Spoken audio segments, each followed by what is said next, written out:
Bu, selamat pagi. Selamat pagi, silahkan masuk. Silahkan duduk.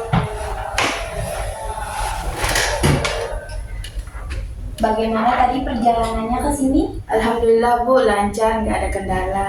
Senang mendengarnya. Duduk senyamannya aja ya, Kak. Sebelumnya saya ingin bertanya, Anda lebih nyaman dipanggil dengan nama, kakak atau mbak, atau mungkin ada yang lainnya? Bisa panggil ke Ayah aja Bu. Oh, baiklah Kak Aya. Sebelumnya saya ingin mengucapkan terima kasih karena Kakak sudah meluangkan waktu dan Kakak sudah berkesempatan hadir pada pertemuan hari ini. Ya Bu, sama-sama. Sebelum kita mulai sesi konseling kita, saya ingin bertanya apakah sebelumnya Kakak sudah pernah mengikuti sesi konseling? Enggak Bu, ini pertama kalinya saya mengikuti sesi konseling. Oh baik, jadi ini pertemuan pertama kita ya Kak. Saya akan sedikit menjelaskan tentang pertemuan kita pada hari ini adalah untuk mencari jalan keluar dari permasalahan yang Kakak alami. Jadi di sini Kakak tidak perlu khawatir untuk menceritakan permasalahan Kakak kepada saya karena saya akan menjaga kerahasiaan Kakak. Jadi Kakak jangan ragu untuk terbuka untuk menceritakan permasalahan yang sedang Kakak alami. Baik Bu. Oh iya, sebelum kita mulai sesi konselingnya, saya ingin memastikan bahwa pembahasan kita pada pertemuan yang pernah kita diskusikan itu apakah masih sama? Ya Bu, saya masih ngerasa kesulitan dalam mengatasi hal tersebut. Baik, kalau begitu kita akan fokus pada permasalahan tersebut ya Kak. Kalau begitu, apakah Kakak sudah bersedia untuk menceritakan kepada saya? Saya ingin mendengarkan apa yang mengganggu pikiran Kakak. Iya Bu, jadi saya itu sekarang lagi bingung banget sama diri saya sendiri. Saya itu sulit banget buat nolak permintaan teman saya. Saya sulit buat berkata tidak ketika mereka minta bantuan ke saya. Bisa Kak Ayah jelaskan lebih lanjut terkait permasalahan tersebut?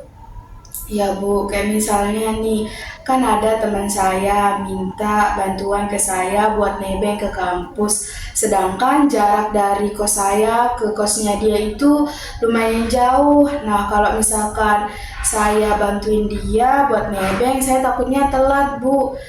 Nah, terus juga kadang kalau misalkan saya mau bantuin dia buat nebeng, dia itu belum siap-siap. Jadinya saya itu takut kalau misalkan saya telat terus kalau misalkan mau kuliah. Tapi saya tuh takut banget buat nolak permintaannya, takut dia berpikiran negatif dan dia tuh merasa saya nggak bisa bantuin dia dan nggak mau bantuin dia dan akhirnya nggak ditemenin lagi. Oh, jadi Kakak merasa takut kehilangan teman kalau Kakak menolak permintaan mereka ya? Iya Bu, bahkan pernah waktu itu kan posisinya teman saya itu mau pinjam uang ke saya, tapi di sana saya juga lagi butuh buat gunain uang tersebut. Di sana saya itu akhirnya milih buat bantuin teman saya itu karena saya susah banget buat bilang enggak waktu dia minta bantuan karena saya takut nggak ditemenin lagi. Memang gak mudah ya Kak. Tapi di sini Kak Ayah itu perlu tahu bahwa untuk menyeimbangkan antara permintaan antara membantu orang lain dengan menjaga batasan diri sendiri itu sangat penting Kak. Kalau lama kelamaan Kakak terus-terusan seperti ini, Kakak bisa kelelahan secara emosional dan itu yang buat Kakak menjadi tidak percaya diri lagi. Iya Bu, pokoknya saya sebenarnya udah nggak tahu lagi harus ngapain. Makanya di sini saya datang buat konseling sekaligus minta solusi dari Ibu. Yang dimana itu dikarenakan karena Kakak itu takut orang lain itu berpikiran negatif terhadap Kakak. Lalu Kakak itu dikucilkan ya Kak. Nah baik, berdasarkan dari cerita yang telah Kak Ayah sampaikan, saya dapat menyimpulkan bahwa di sini Kak Ayah sedang mengalami kesulitan untuk menolak permintaan tolong dari orang lain. Dan bahkan di sini kakak lebih memprioritaskan orang lain dibanding diri kakak sendiri. Yang dimana di sini itu dikarenakan karena kakak itu takut orang itu berpikiran negatif terhadap kakak dan pada akhirnya nanti kakak dikucilkan. Nah, tapi di sini kakak juga kan mau untuk bisa lebih tegas dan mengatakan tidak. Ya Bu, bener banget. Saya tuh mau juga bilang tidak waktu orang mau minta bantuan sama saya tanpa ngerasa bersalah. Kalau begitu kita akan fokus juga pada latihan asertif ya kak, karena latihan asertif itu akan membantu kakak untuk bisa untuk mengatakan tidak kepada orang lain dan kakak bisa jadi lebih percaya diri. Ya Bu, saya mau coba belajar buat latihan itu biar saya nggak gini-gini terus. Jadi kita akan coba buat melakukan latihan ini secara berulang. Ayo kita coba buat bermain peran yang dimana kakak yang berbicara dan saya yang menjadi teman kakak. Nanti saya mau minta pertolongan. Kakak akan menjawab kakak akan menjawab tidak dengan cara yang sopan dan lebih tegas. Ini kita mulai ya. Ayah, boleh nggak aku minta tolong? Aku mau pinjam uang, aku lagi butuh banget nih. Maaf banget ya, kalau sekarang aku nggak bisa bantuin kamu, soalnya aku juga lagi butuh uang. Mungkin lain kali kalau misalkan aku punya uang lebih, aku bisa pinjemin ke kamu. Maaf ya. Ya udah nggak apa-apa, makasih ya. Nah itu tadi bagus banget kak. Kalau begitu boleh nggak aku dengar lagi gimana kalau teman kakak itu mau minta dikerjain tugasnya sama kakak? Coba deh kakak. Maaf ya, sekarang aku nggak bisa bantuin kamu buat ngerjain tugas, soalnya aku lagi capek banget. Tapi aku berharap tugas kamu cepat selesai dan kamu lancar ngerjainnya. Wih keren, Kak Aya udah bisa nih buat ngungkapin perasaan Kak Aya sendiri. Tapi ingat ya Kak, ini praktik, jadi harus sering dilakukan.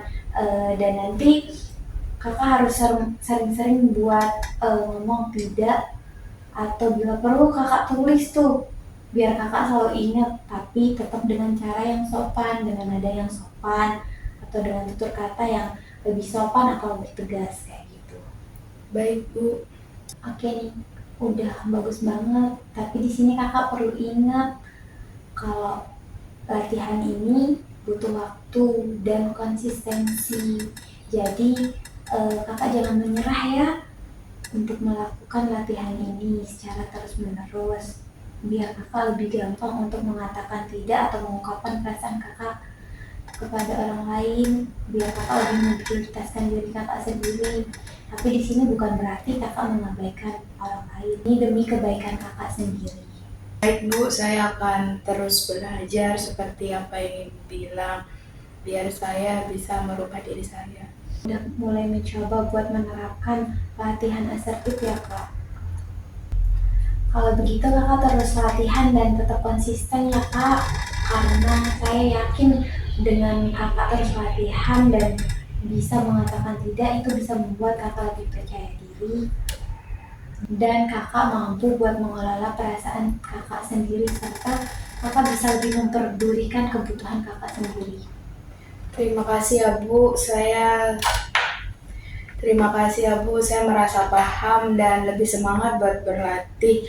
Saya harap saya lebih berani buat mengatakan tidak tanpa rasa bersalah dengan cara yang lebih tegas dan lebih sopan.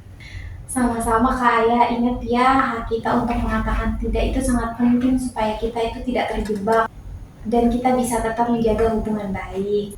Nah nanti kalau kakak butuh bantuan lagi jangan ragu ya untuk mendatangi saya. Dan di sini semoga kakak sukses dan jangan menyerah ya kak. Baik Bu, terima kasih telah membantu saya menyelesaikan masalah yang saya hadapi. Iya sama-sama Kak Aya. Kalau begitu saya mau mengucapkan terima kasih karena kakak telah menyelesaikan safety counseling pada hari ini. Iya Bu, terima kasih kembali. Kalau begitu kita tutup ya sesi konseling kita pada hari ini. Baik Bu.